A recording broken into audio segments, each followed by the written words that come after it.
Ito mga idol yung aking pinampupuling. Yan. Huwag to sawa sa pagpapatukayan mga idol ha.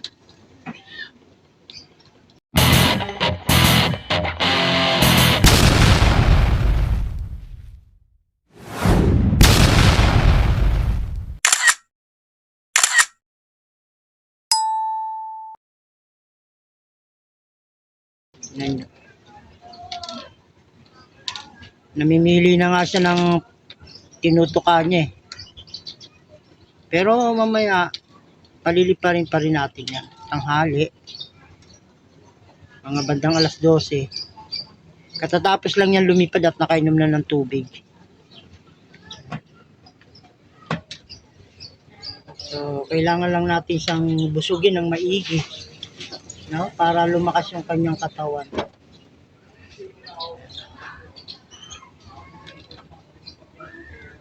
Siyempre, pag galing sa agis yan, mabilis naman pumasok eh. Kahit busog, mabilis naman kasi nga, siyempre, gutom na rin yun eh. Ikaw ba naman, hagis ka, tuyat ka, tapos alog ng alog, siyempre, madaling matunaw yung patuka. Yan.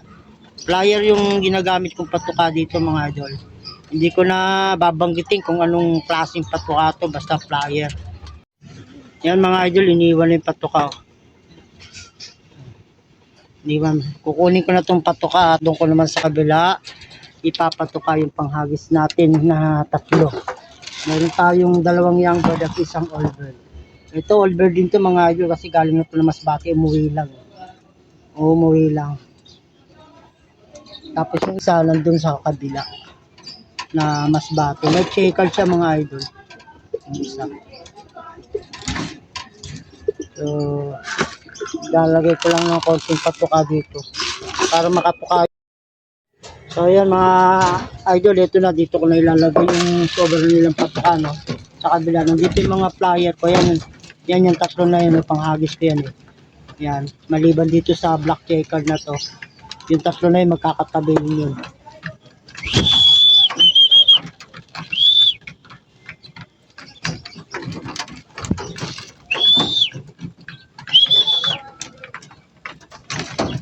Ito pa yung iba.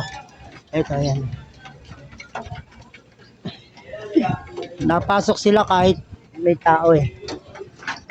Ito.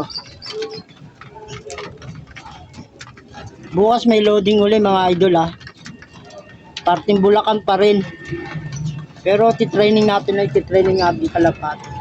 Ito yung grizzly paring awe. Dumating.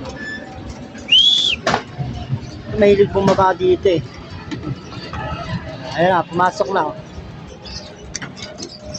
2, 4, 6, 7, 8 to sila eh. Dito.